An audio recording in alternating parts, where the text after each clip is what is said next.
Hi, Scorpio. Well, this is the reading that found you today. These are the cards that flipped out for you, Scorpio. I feel like you know something's coming. I feel like you can feel the wind changing. You can feel the heartbeat in the earth kind of shift. I feel like you can see things very acutely right now. Um, Wherever it is green, it is greener. Wherever there is snow, it is brighter. It sparkles. The sun is brighter. The moon is more mysterious.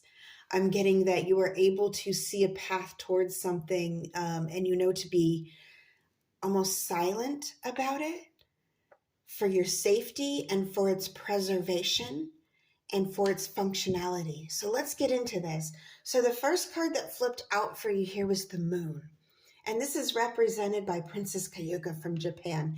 And in this very whimsical, mystical fairy tale, we have these shape-shifting raccoons, the tanukis, and they represent our confusing but sometimes sweet path to truth. And if you look at one's looking at the moon in the sky, one's looking at the moon in the reflection.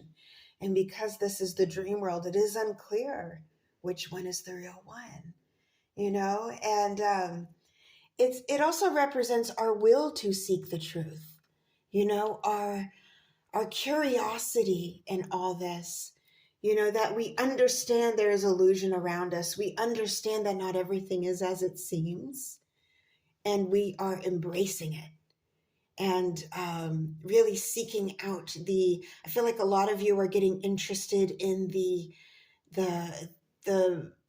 quantum.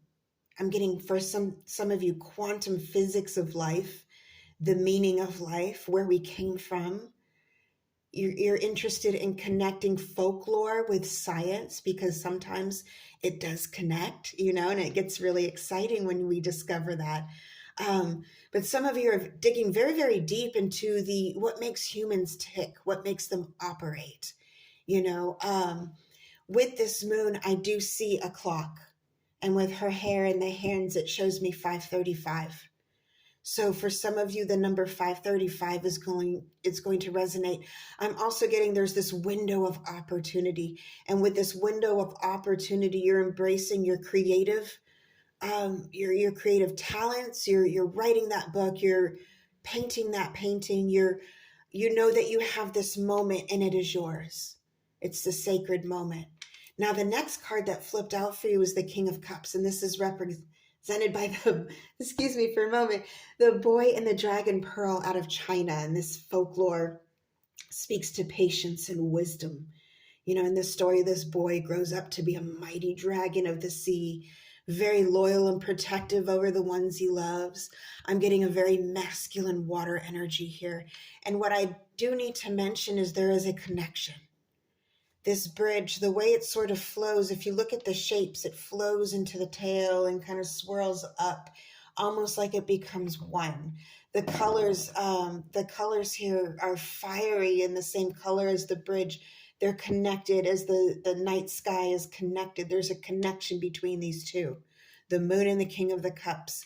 And it's interesting too, because I'm looking at this beautiful, magnificent sea creature, this dragon. Again, we're entering the year of the dragon. Looking into this pearl, and the pearl is almost the moon, and it's like I see you looking back, or the two of you looking at each other. Again, gender is fluid here in tarot, but I'm seeing that this moon acts as a portal, and this person may be larger in life to you. The magnificence, the size of this sea creature looking into this orb, and then you looking back is what I'm seeing here very strongly. You're noticing each other. This person may be noticing your work, noticing what you're creating, noticing your talent, your capabilities. You may have put yourself out there in small little ways, showing off your work. And by showing off, I mean, you definitely have to. You have to market yourself like that, And I think that's the hardest part for artists and creators, craftspeople.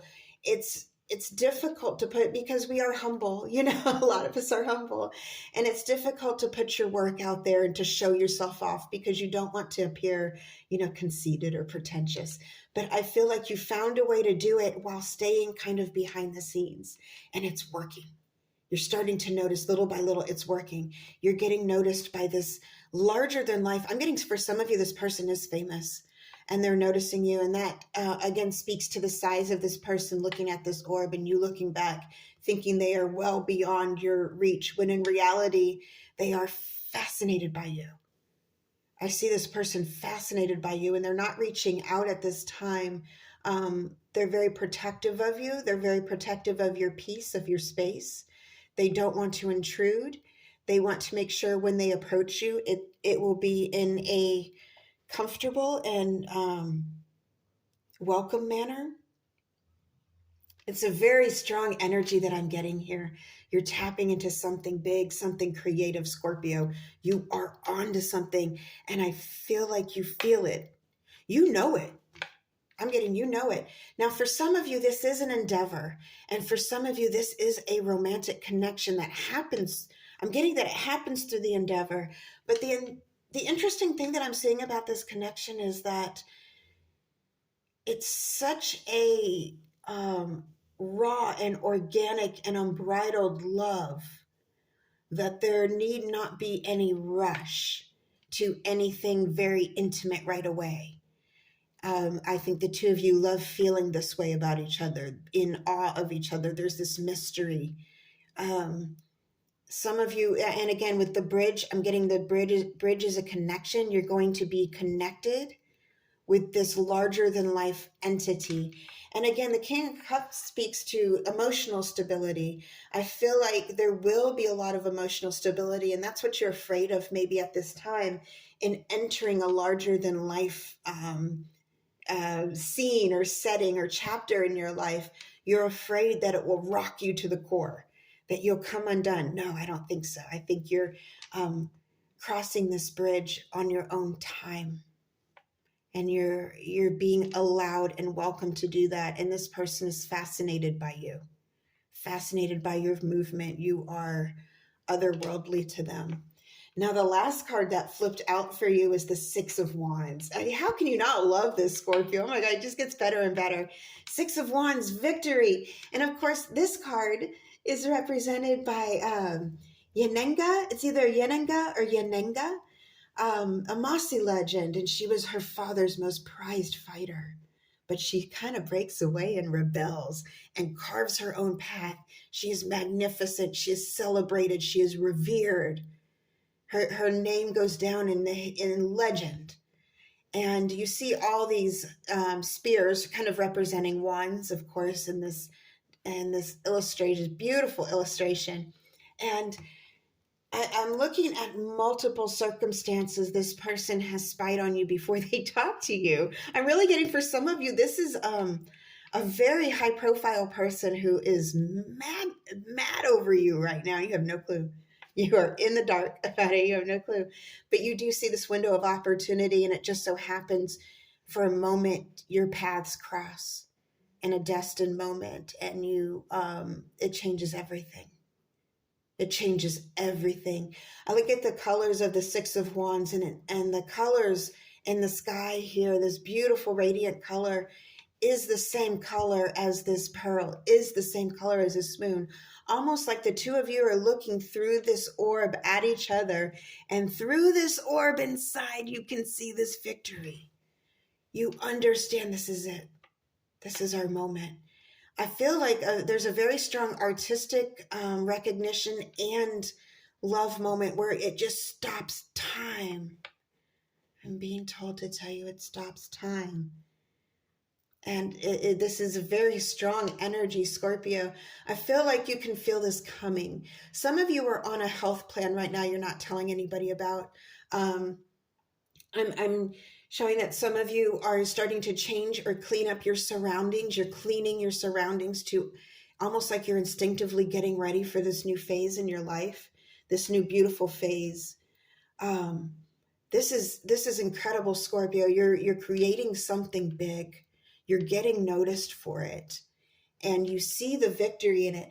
Now, another thing that I was seeing here, Scorpio, is I do see with the moon, the quiet. You're quietly seeking a new location for some of you, and you're taking your time, but you're keeping a bridge to your current location. You know that times are kind of iffy right now, and you're keeping a link to your current location. And that's only going to resonate for some of you. Some of you are traveling to beautiful uncharted territory, and it is going to seem wild and exciting compared to where you've been.